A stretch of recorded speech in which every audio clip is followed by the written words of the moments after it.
show up. Welcome everyone, and thank you all for joining us in this virtual celebration of National Poetry Month, which happens every April. My name is Claudia Rempel, and I am the Interim Director at the Lopez Library. Tonight's program features three local poets, Elizabeth Landrum, Nikyta Palmisani, and Kathleen Holliday, who will all be sharing their poems with us. All three poets have recently published new collections, which are available to purchase here locally at the Lopez Bookshop and also to check out here at the library. The format for tonight's program is that each poet will read a few poems and share a bit about why poetry is important in their life. And then there will be time for questions after everyone has shared. I'm going to quickly hand the show over to them, but I did want to first give a few announcements about what's going on at the library. The staff and board have been working diligently to create a plan for safely expanding our services to include in-person browsing at the library in May. So please keep an eye out for messaging about those expanded services soon. We are excited to welcome people back into the building this spring. Thank you all once again for coming, and I will now hand the virtual mic over to Elizabeth Landrum and start us off. Thank you so much, Claudia. And what fun to see everybody here. Well, it's Poetry Appreciation Month, so it's time to look at what's to appreciate, even for people who think they don't like poetry or believe they can't understand it.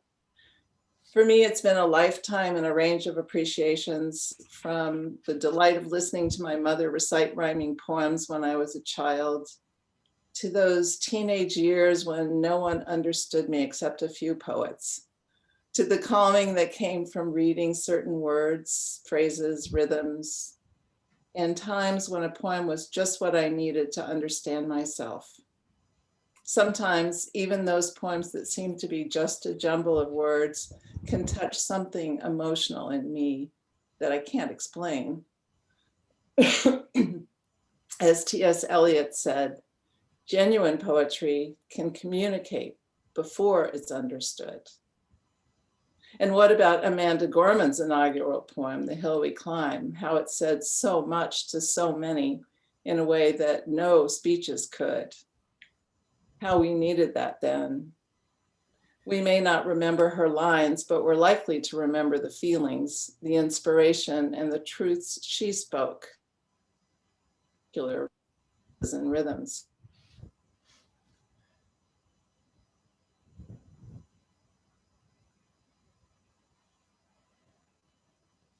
Writing poetry is both play and work. It's what allows me to make sense of the world.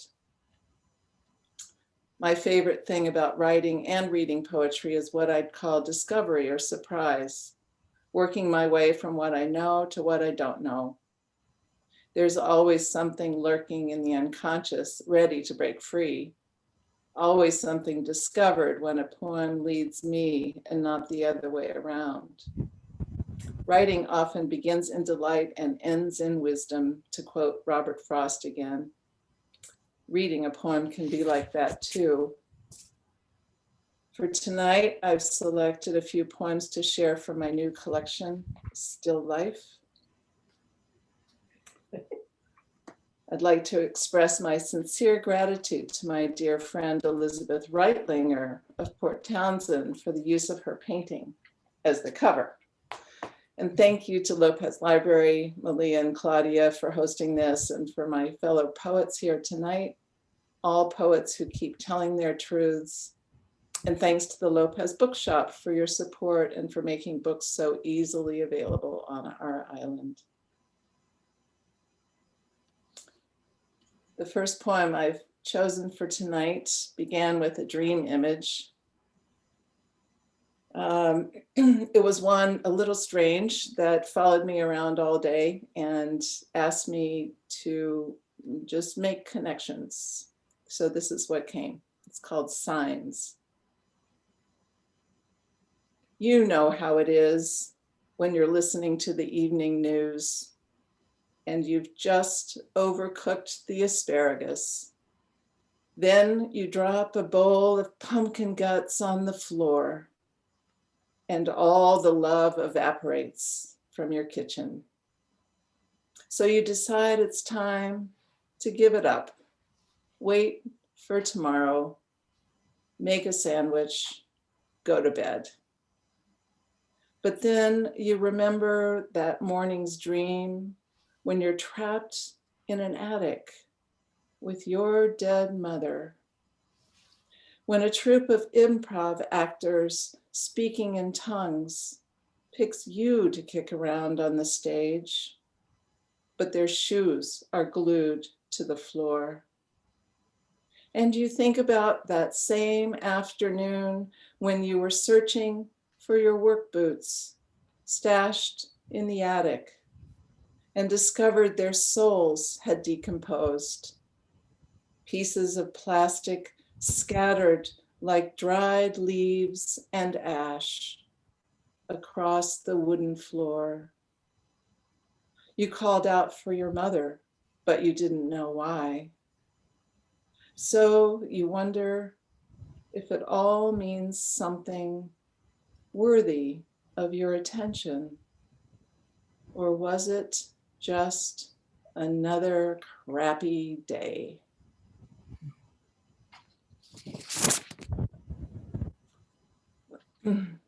This is another one about imagination and meaning making. It's a similar theme, actually. Keeps coming up, I guess.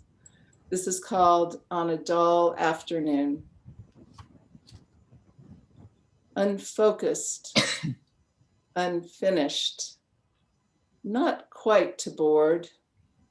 I hear lapping at the shore, grab my old cane pole, step down an overgrown path, past thickets and twigs, mossy boulders hiding behind. Like faces, friends, I imagine, but not always. There's something in the air I can't quite taste, my tongue unwilling to venture. Is it something now arriving or just gone by? I move on, thinking it's only me, foolish to even wonder, but not always. The beach is slick, uneven. I could not guess how far might be too far. Staying safe, foothold sure, where the rocks are dry and the waters lap beyond reach. I cast my line. Sometimes we pull up demons, but not always. I tell myself what counts is the leaning in, the gazing down into pockets and pools, their constant circling. Droplets now dimpling the surface, sure that sometimes what seems like rain is nothing more than that.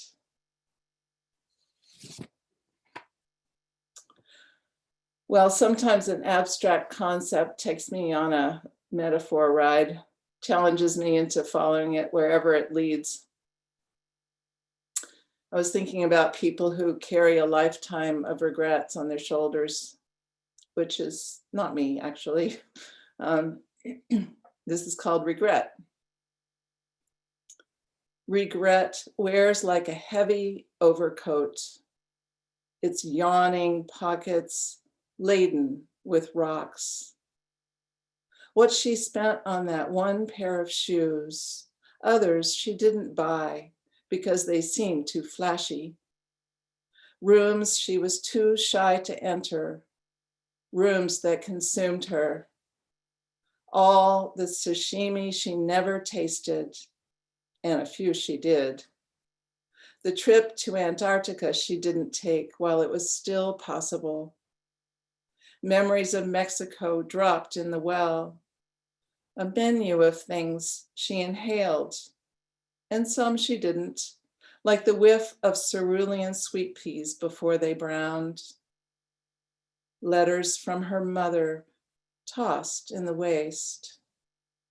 The alarm clock she left in pieces, never learning how it worked. That day she went rushing past a young barred owl, standing stunned in the road, sure that someone else would help. Words that flew like sparks in any hasty conflagration. Words not spoken before the final goodbye. She'll shuffle under the weighty cloak, loading more stones as she goes, until her shoulders crumple, her knees buckle, and she cannot climb. Or might she decide to simply slip it off?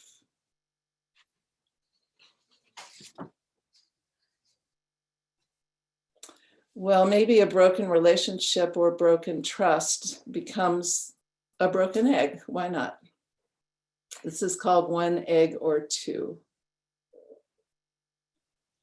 First, not even my breakfast egg could stay, like anything easily shattered by a clumsy hand. It rolled so slowly, it seemed motionless as it toppled off the edge, twisting down to the slick tiled floor, splattered like dead words lost in a tiny distraction. Yellow glue stretching into the next room before I could stop it. Then it was the smell of it that lingered on my dish towel and fingernails long after the cleanup. I could hardly stand to try again until you offered your cupped palm to cradle it from the carton, walk it across that same hard floor to the skillet where I could break it into the melting butter and remember how I like it fried with a still, soft center.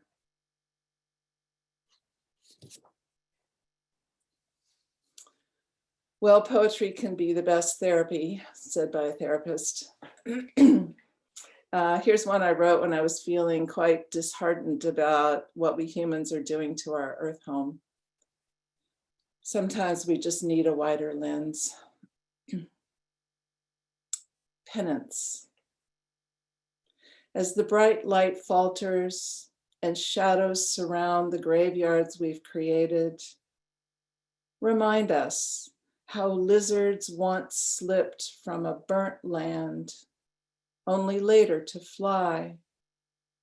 How bats will emerge from narrow cracks wherever darkness hints.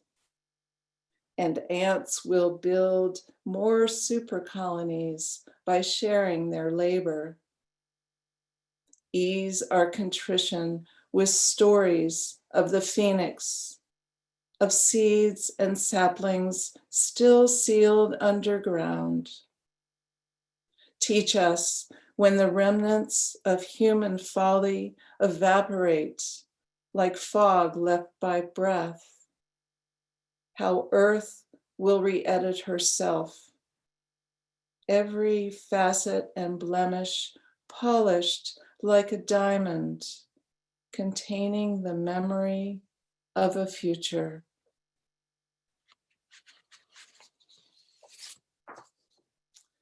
These next three poems come from brief experiences that just seemed worth telling in poetry form. Teachable moment.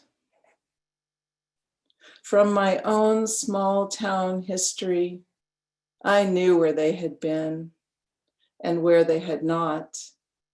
It's cities like this, cafes like this that seem foreign to them. unpronounceable items on the menu, and women like us in our tattered jeans and tailored shirts.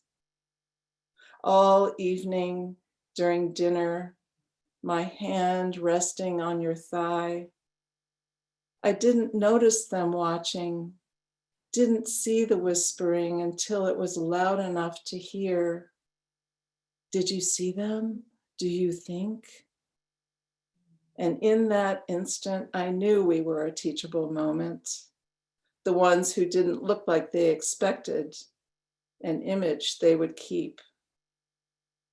You moved my hand so gently, I hardly sensed it, but still I could give you a certain look and a familiar smile that said everything, and not just to us.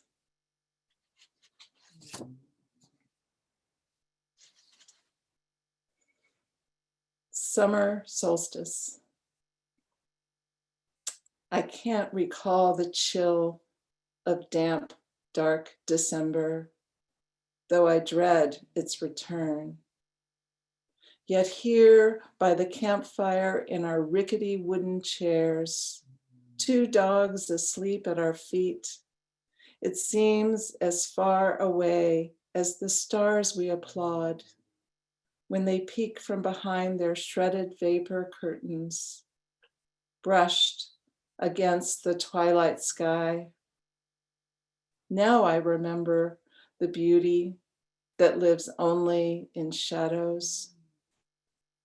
Firelight captures our focus as we talk of summer's insistence, winter's acceptance on this 2-season island, while everything else disappears, degree by degree, into the not quite dark of midnight. Strange how stars and sparks, burning wood and a stone circle seem to dissolve our disguises, leaving us here searching for an opening in the core of dancing embers. I'll close with this one. It's called Afternoon Drift. Come with me for a quiet kayak afternoon. Let's share tales of our childhoods. Let our blades break the placid straits and glide past purple sea stars and urchins clasped tight to the rocks, while a kingfisher rattles his disturbance and gulls join a discordant chorus in their herringball congregations. Now let's turn back, drift a while, and listen. These shores remember the smoke, the cedar, the salmon, the welcoming poles. The midden remembers the mollusks, and the mollusk remembers its gills. Those stumps remember the 10-foot 2-man saw. These lichen remember the breezes of eons, and that black-pocked rock remembers the molten center.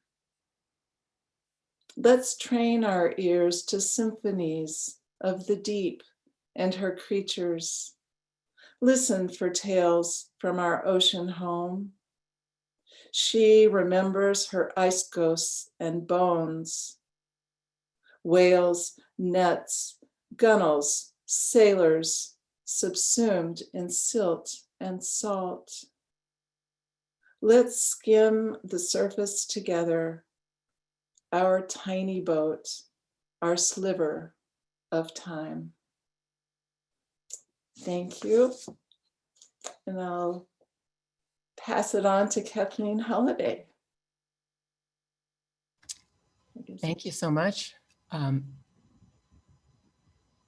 hope that I am unmuted here. let me just go to another view here. You're good to go, Kathy. Thank you. Thanks to the Lopez Library for hosting this event in appreciation of Poetry Month. And I'd like to also thank the members of my writers group, Women Writers of the Salish Sea. That's Suzanne Barry Brooks, Marty Clark, Iris Gravel, Rita Laram, Ann Norman, Lorna Reese, and Gretchen Wing for helping get my chapbook, putting my ash on the line, into a submit-worthy state. And so in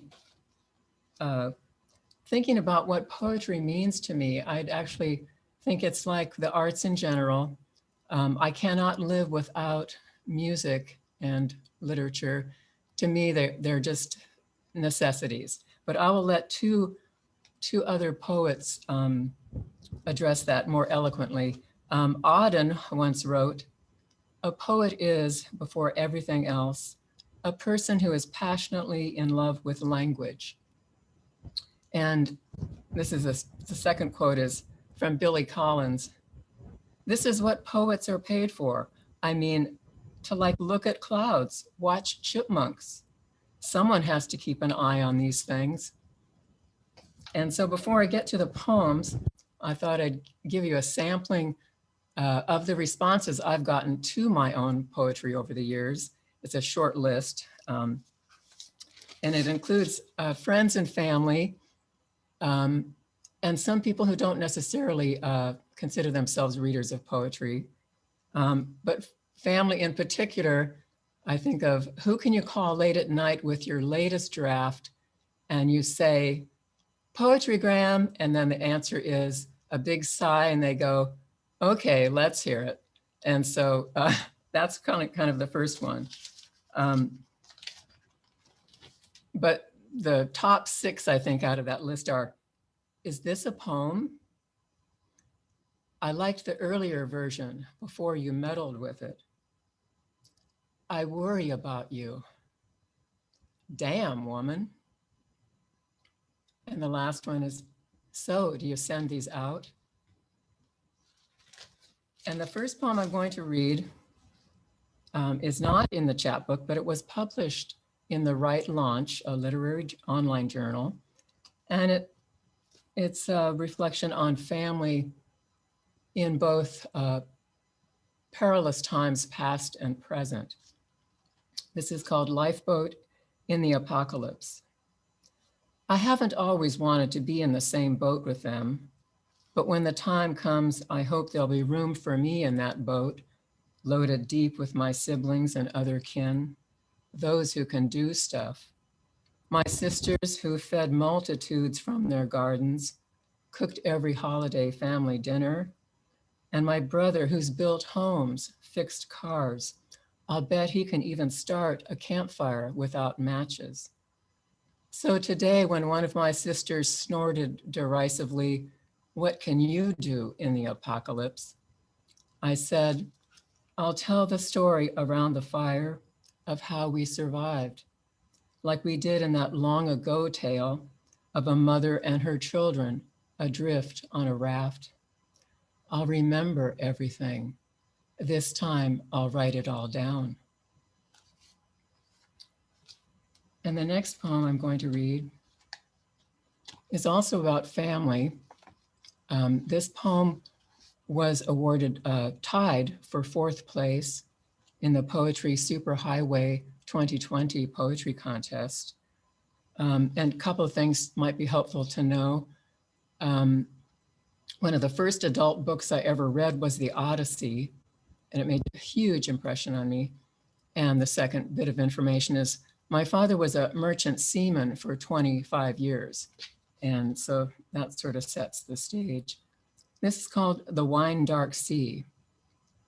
A sea wife, my mother didn't have time to pace a widow's walk, searching for a sail on the horizon. She was too busy pinning up sheets to dry, weeding the garden, kneading floury bread dough, wrangling 4 children. No suitors to fend off, no weaving to unpick. She knitted argyle socks for her Odysseus. After a shift at the cannery, she sat up late tapping on the old Remington, the songs she'd written in her head while sorting green beans for Del Monte. Did she ever wonder if a Circe waited at some exotic port, if he ever answered a siren's call? For nearly 20 years, she heard the Trojan stories, every pub crawl and brawl from Ithaca to Yokohama retold. When he retired from a life at sea, to his pipe, his dog, his guns, his wife and children, to reclaim his throne-like chair, her once familiar stranger brought home the war. And the next one is prompted by the last several birthdays, I would say, and several winter nights watching the last ferry leave the island as it rounds Humphrey Head, where from where I live, I can see that. And this is called Subsidence. Like a thatched cottage on a windswept isle abandoned, this edifice too will settle, sink slowly thistle deep into loam. Someday an archaeological intern may smooth away the moss with soft brushes, unearth the artifacts of this life, empty pen barrels, a shard of blue willow bowl, spines of books articulating what was read, soles of shoes stopped in their striding, all of which may sprout academic theories as to the manner of this emigrant's last look of home, turfed out by that implacable landlord, a sudden withering blight, or after a long tumultuous voyage with sails luffing, going hull down over the horizon to that undiscovered country from which no traveler returns. If left alone long enough, the strata might be harvested in oblongs, rolled and stacked, ready for laying down in a grate, in a room where voices sing, fiddles and drums play to warm a cold night.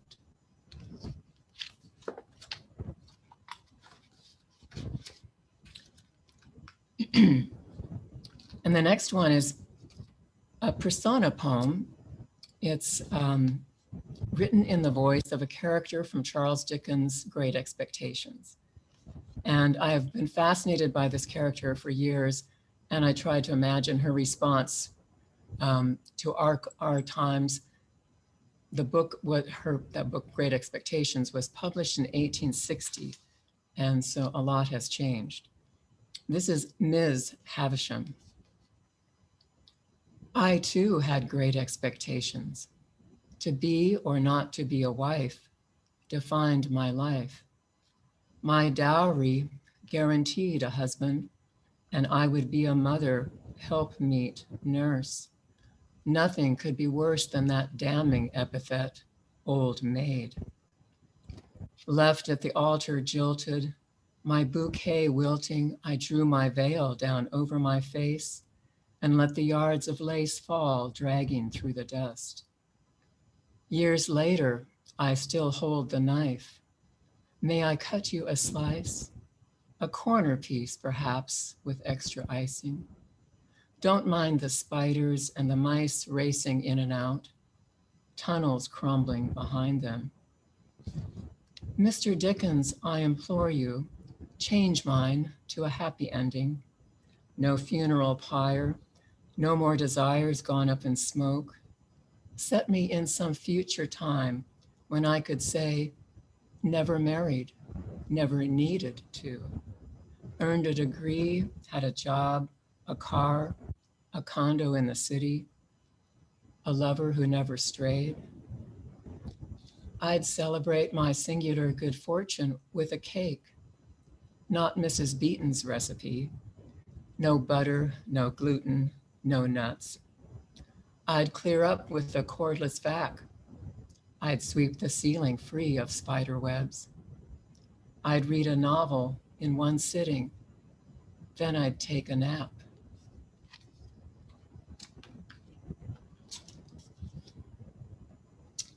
And on a lighter note, I dedicate this to all library staffers, past and present. And I've worked in 3 different libraries over a course of 19 years. And this was prompted by seeing a bumper sticker on a car on a freeway that read, "Librarians only make reference to it." And this is called "The Joy of Text."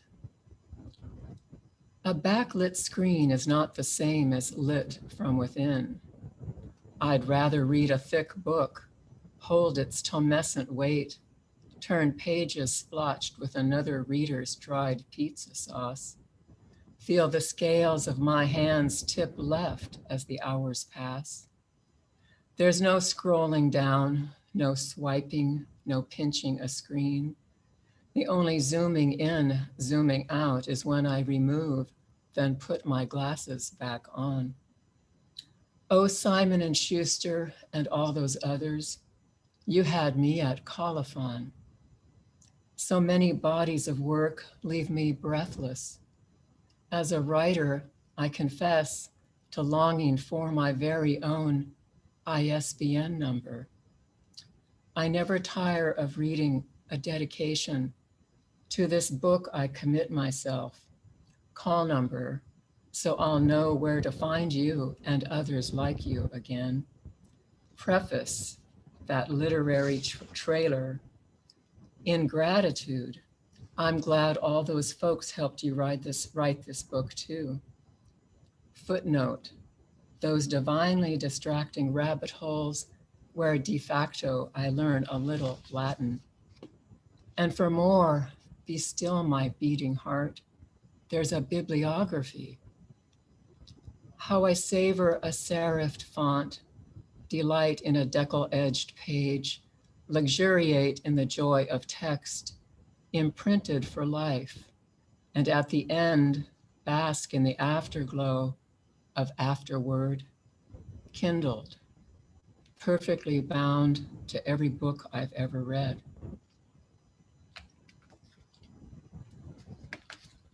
And the last poem I'm going to read is the title from my chapbook. It was prompted by an epigraph from Leonard Cohen, which is, "Poetry is just the evidence of your life. If your life is burning well, poetry is just the ash." Putting my ash on the line.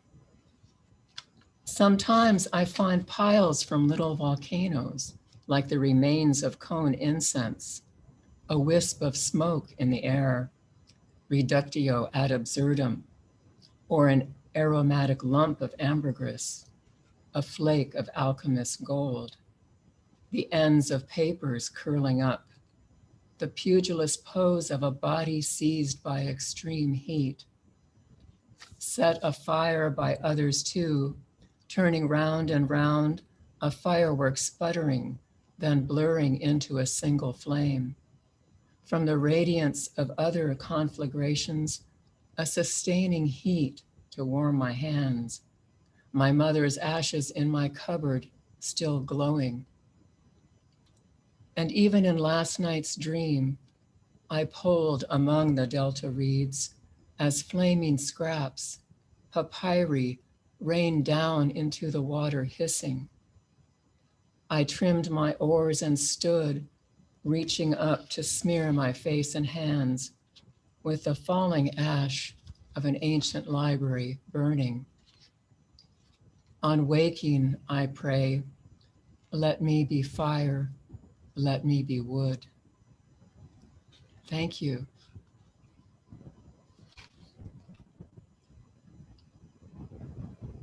And next up,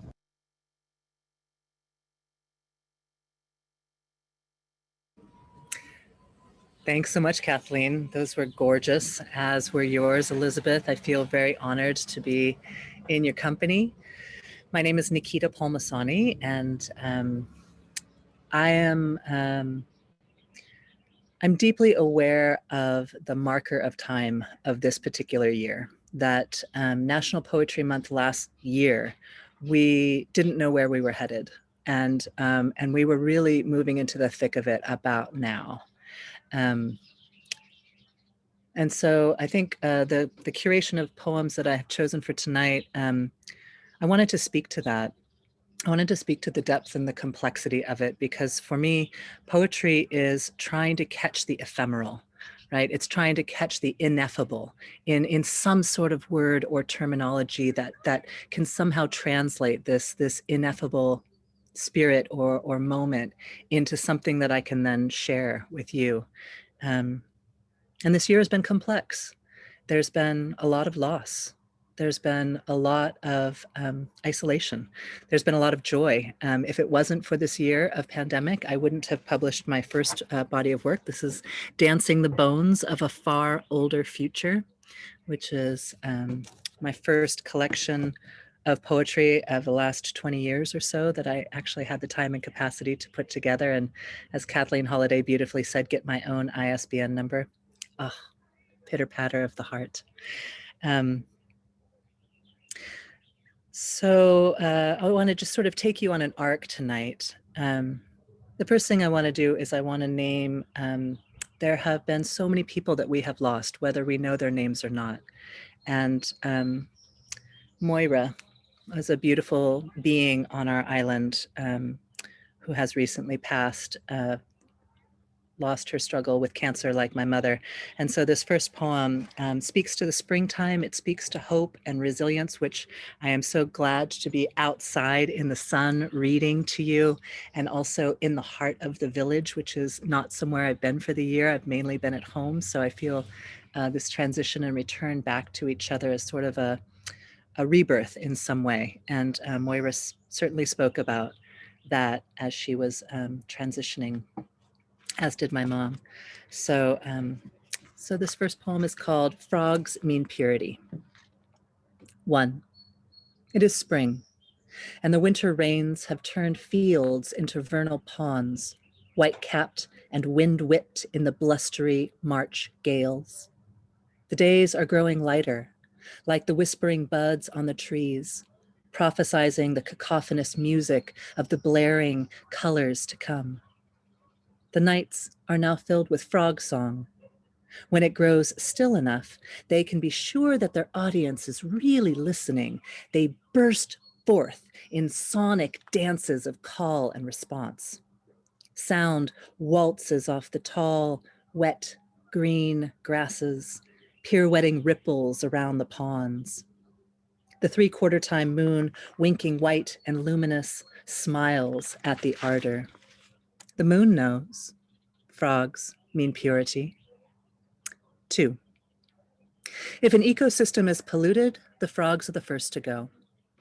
Tadpoles born into polluted ponds won't see their single tail transformed into land-walking webbed feet. Tadpoles breathe water. Frogs breathe air.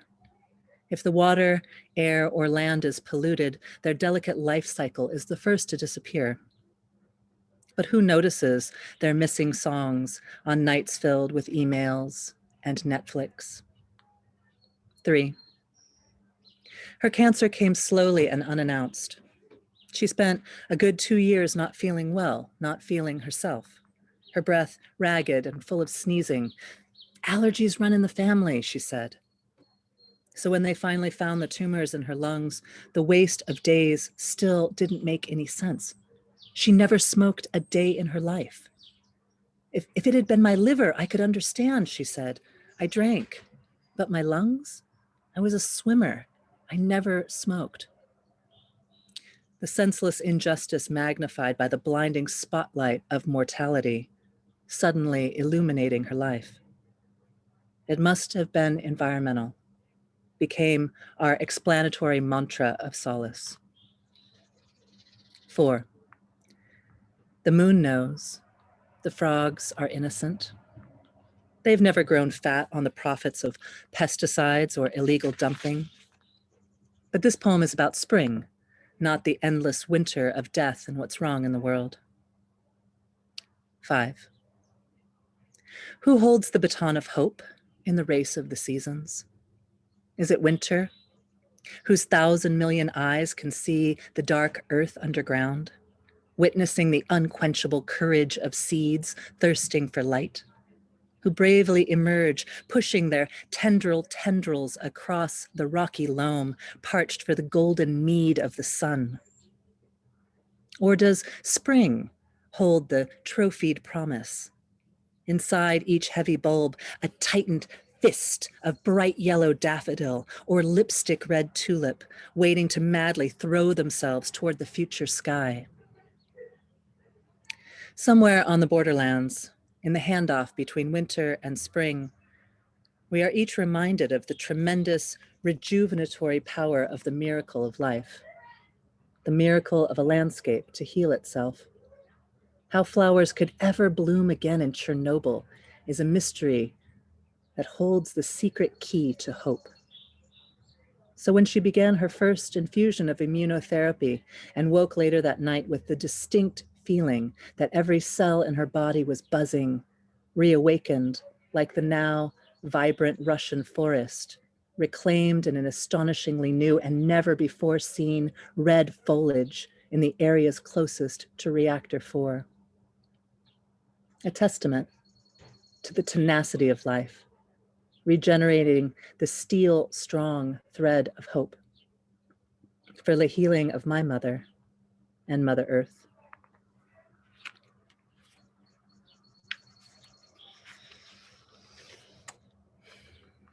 So I just wanted to follow that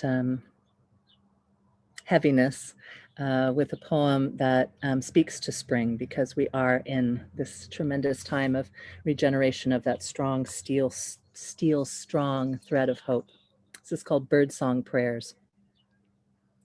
Gray morning clouds, a lid upon spring, tucked in and yawning, morning flowers do not wait to sing out their vibrant colors, a sensual symphony of pink smells and honeyed sweetness. The low-lying fog, a cozy intimacy above the bed of dawn. A sonic community weaves chirps and shrills, caws and coos into a blanketed tapestry of sound. Their birdsong, a prayer of ecstatic lovers, finding one another, finding themselves in union and celebration with all that is. The brevity of life is even more reason to sing out joyously, rebelling against winter and death. Come, soft and tender shoots. Come, tenacious, transparent petals. Come, mating songs and fragile eggs. Whispering softly, spring insists, come, love, and do not be afraid. I have been waiting for you.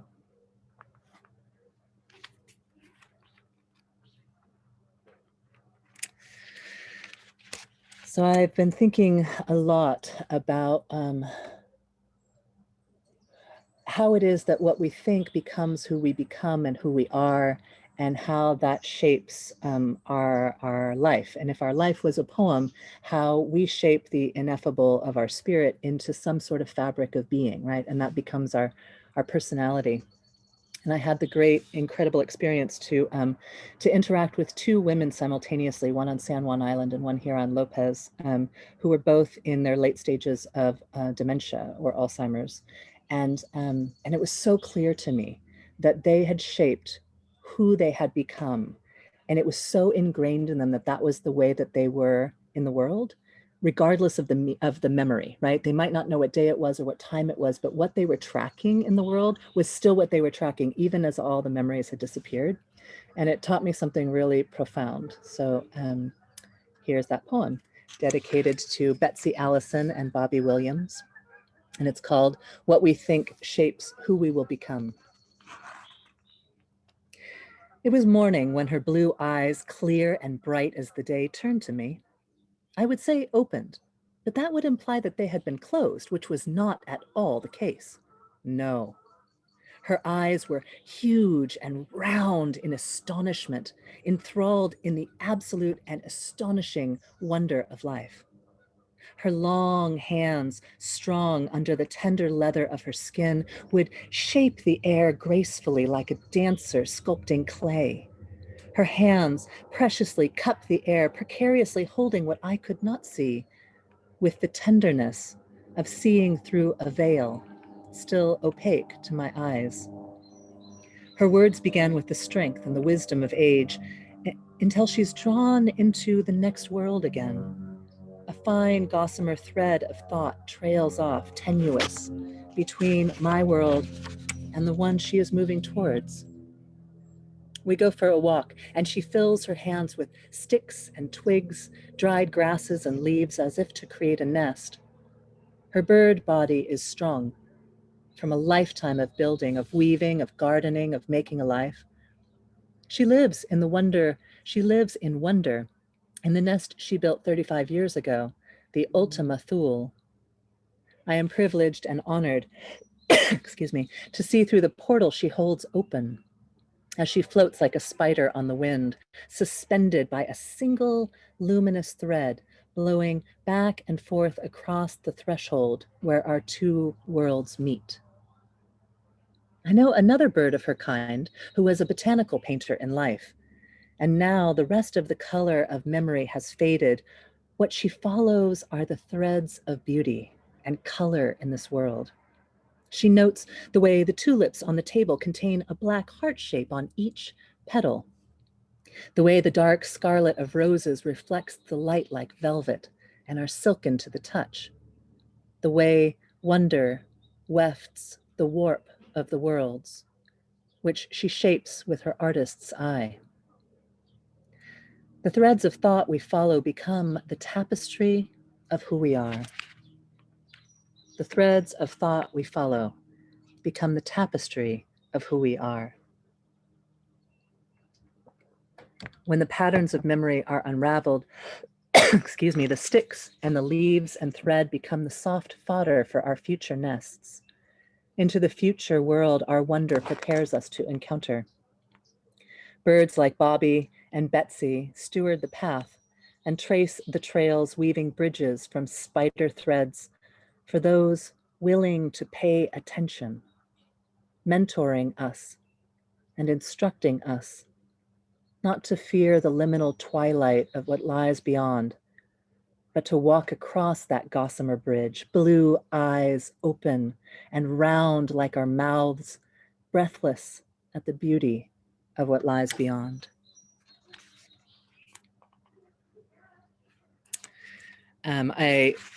I love to watch the confluences of what happens in the unknowing moment of a performance. And I chose this spot because it was drenched in sunlight. And here, as I'm talking about the threshold and the liminal space, the sun is slowly going down. So soon I will be enveloped in shadow, which I find particularly interesting considering the next two poems that I'm about to read. So I'm also going to put on a sweater because, as you know, on Lopez, it can turn very cold very quickly. So these next two poems were my deep wondering as I was witnessing my mother's slow death and decline. Excuse me. I had a lot of that wondering of mortality. My mom was not a religious person, so she didn't have any idea of where she thought she was headed. So I had a lot of that wonder in my own life. So these next two poems are about that. The stillness we expect to find. Now I notice the peaceful ones, the clean ones, the ones who have made friends with the stillness. Youth in all its precious unfoldment of tiger lily petals and lightning ambition shoots across the sky and heads, as all sound does, towards silence. It seems as we approach that horizon line, the sunset of our lives, a deeper silence approaches us, beyond entropy, beyond fear. We approach enveloping light or darkness, depending on what we expect to find.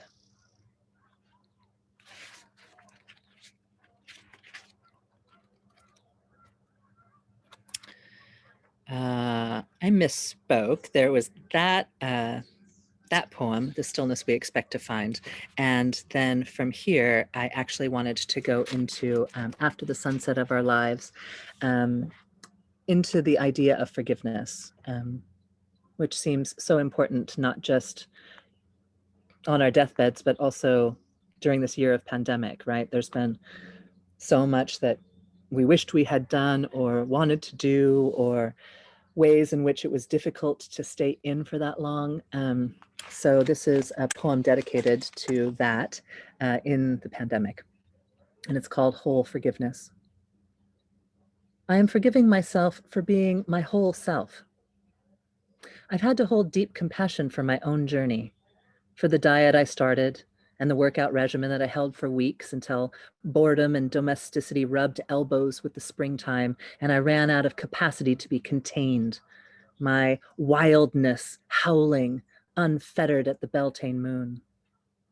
Forgiving myself for being my whole self, forgiving the compassionate parts of myself who can no longer hold space for others, forgiving indulgence and forgiving medicines that numb while not forgetting what deep tendernesses underlie that need for numbness.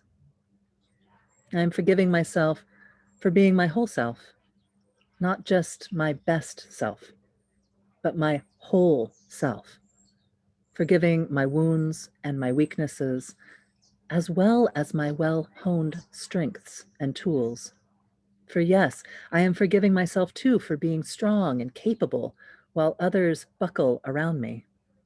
I forgive myself for being my whole self, interwoven in the giant and terrifying tapestry of the human condition. And I invite you too to forgive yourself for being your whole self, for your strengths and your weaknesses, your power and your vulnerability, the battles you've won and the more instructive battles you've lost. Here, hold my hand. We'll enter together this pathway to true acceptance, this gateway to love.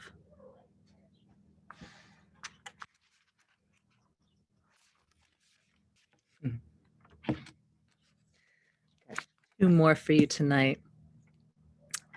This one is about,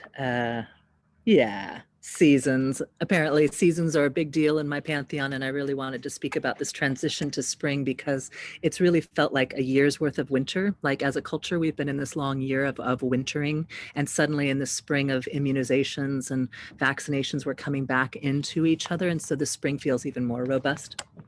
So this is the poem called Trained to be in Love with the Now. Yesterday, under the too hot breath of the late summer wind, as I danced my yoga under the clear blue future of the sky, I thought, I love the fall. Next, I thought, I love every season. I love the deep invitation of winter to go within, cuddly with a good book and a big mug of hot honeyed tea. I love the transition, wet and windy blue, into the new promise of spring. I love how spring gives way like a lover, falling into summer, into her hot heat and ripe abundance, a dance of fullness. And I love how tawdry summer speaks in dry, husky corn and voluptuous squash, the sweet acidity of juicy tomatoes and the cool kiss of cucumbers. I love every season because I have trained myself to do so. I love every minute of this one perfect life I have been given, to take what is mine for just this one breath and stretch it out to encompass a whole year, and then another.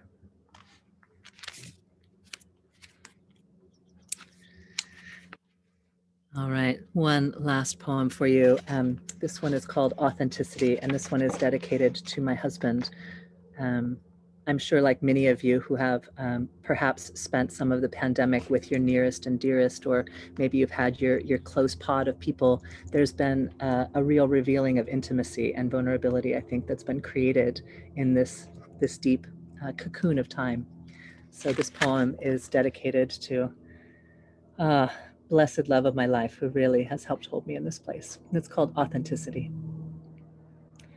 We must bring our whole selves to the table in love, to be fully true to who we are, to be fully authentic, leaving out the parts that we don't like, that we judge, that we are embarrassed by, or worse yet, denying them, covering them up, hiding them from ourselves and our beloved.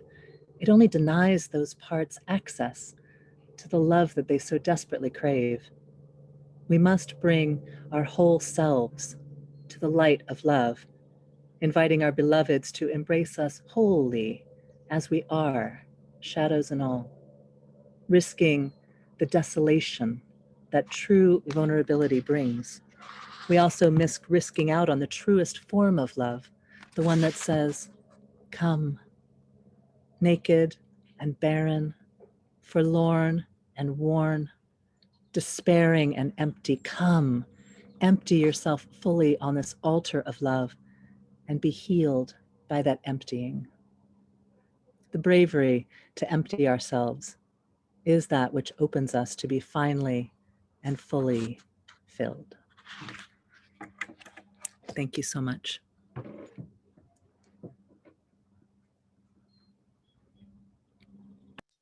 It's so wonderful. Thank you, all of you, for sharing. I found myself being very relaxed as well as I sat here and listened. And I think, yeah, I'm just excited for any questions or comments for our 3 writers, poets today from the audience. I know in the comments, if you haven't checked below, there's many comments for you, if you take a moment to read them.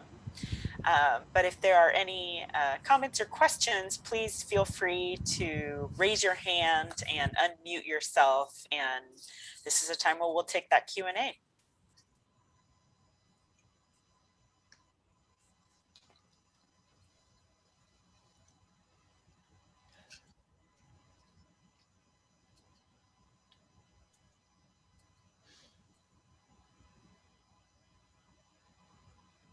Oh, go ahead, Lorna. I think you just have to unmute yourself.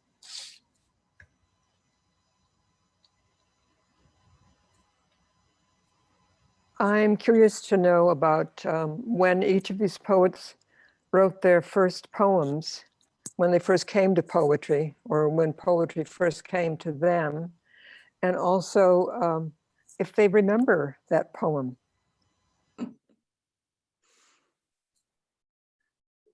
Well, I can speak to that first. My first writing of poems was when I was angst teenager, 15, probably 14, 15.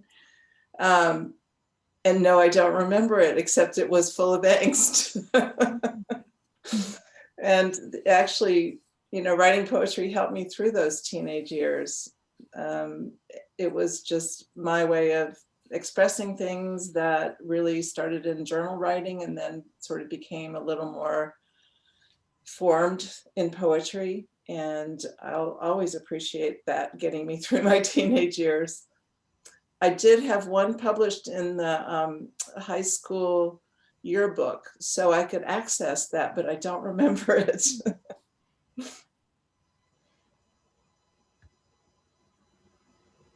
Yeah, go ahead, Kathleen. Okay, I had kind of the same experiences as Elizabeth. I started writing as a teenager, although when I was very young, I kind of blame my parents because I had early exposure to Khalil Gibran and Ogden Nash at the same time. Anyway, and I kind of went from there and started writing as a teenager. And then when I was in college in my senior year, there was this open writing thing, you know, to submit your poems to their annual literary journal, which I did. And I was astonished that they accepted all 4 of my poems.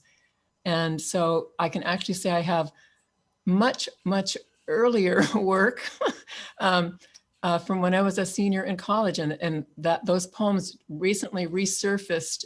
They have been digitized. And I was like, oh my, you know, like looking back, and I can see the beginnings of what I've done now in those earlier poems, but it's also a solace.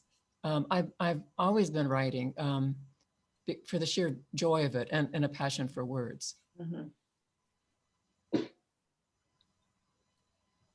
I think that was such a good question. Thank you. I have an acting background, and early on in high school was very immersed in theater and spent about 15 years doing theater and before I went to conservatory. But so I think probably my freshman year in high school, probably my first exposure to poetry was the prose of playwrights, and certainly Shakespeare. And then I remember very vividly, maybe my sophomore year in high school, that my stepdad gave me a Philip Larkin book of poetry for a holiday. And I remember thinking he was so funny. Like, why did you give me this? And I have recently found that book and thanked him because he could see something in me that I didn't see yet. But somehow I think through early in high school, I started writing poetry. I was doing a lot of spoken word, open mics and poetry slams. And I remember doing very, very theatrical, very dramatic, very intense poetry, which I am so glad that, unlike Kathleen, it is not published and not out in the world because I was pretty angry. I had a lot to say, although maybe it would be fascinating. Who knows? Iris, I know you had your hand up. You had a question or a comment for anybody?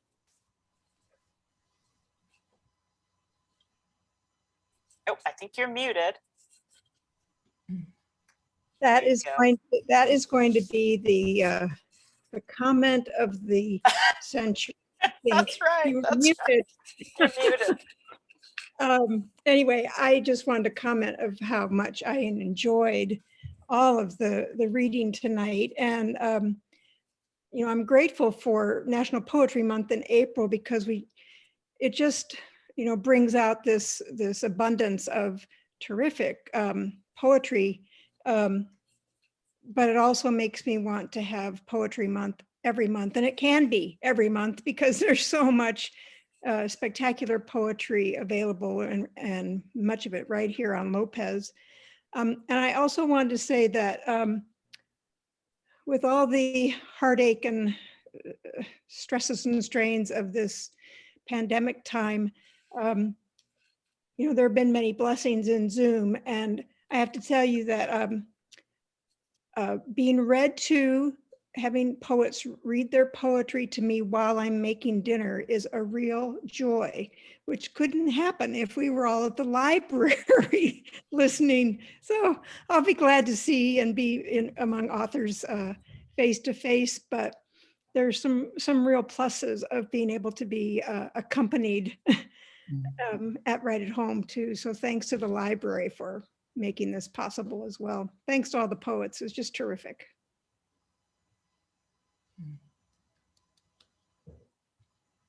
Any other questions or comments? Go ahead, Nikyta. All right, I have one that I wanted to mention as an announcement that let's see, I'll make this brief.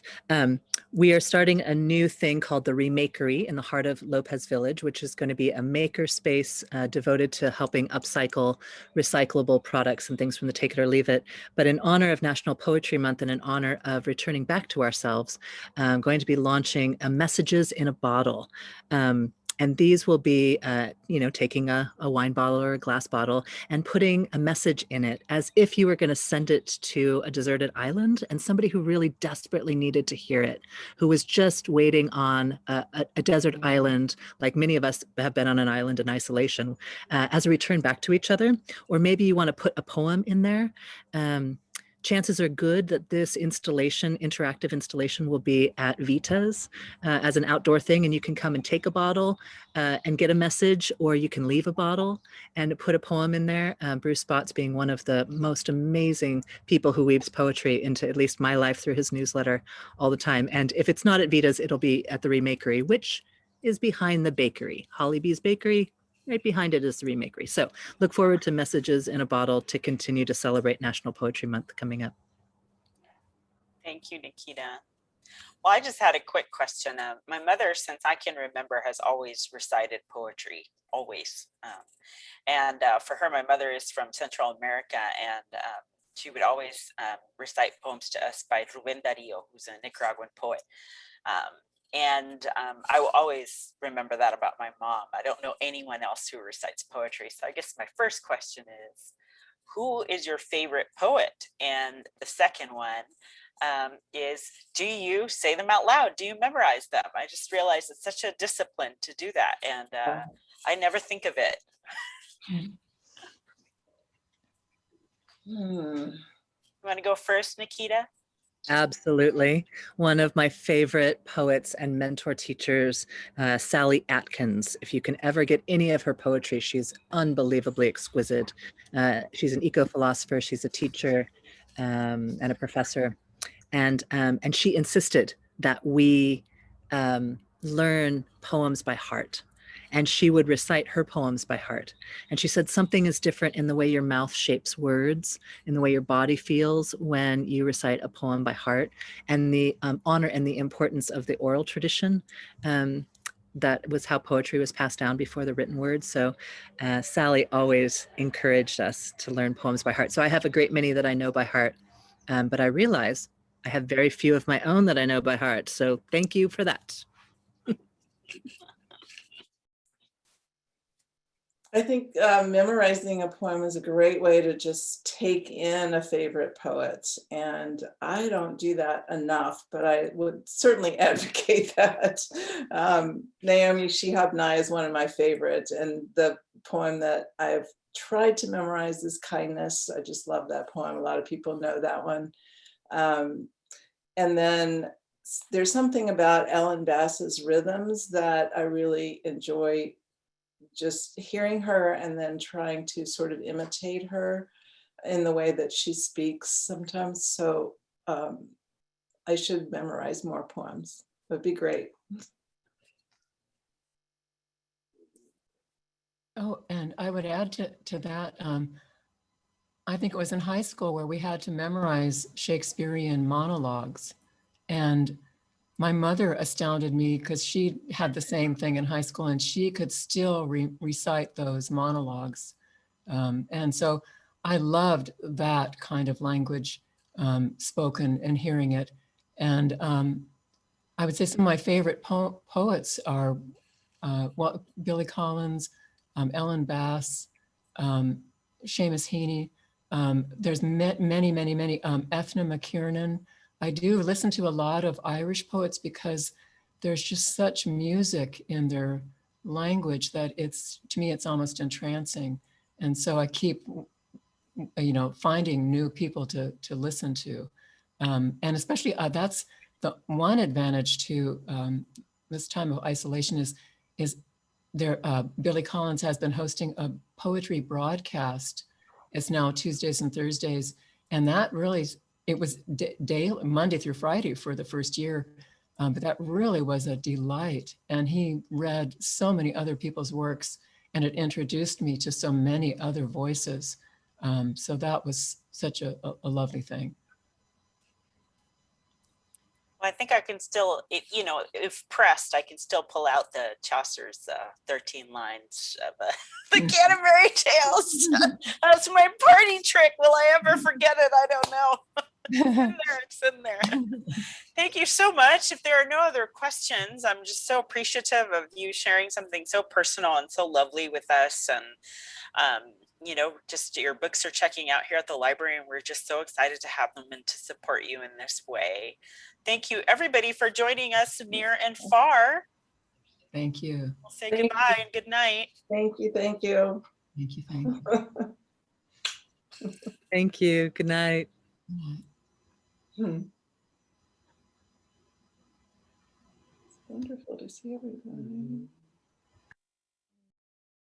I was going to say, oops.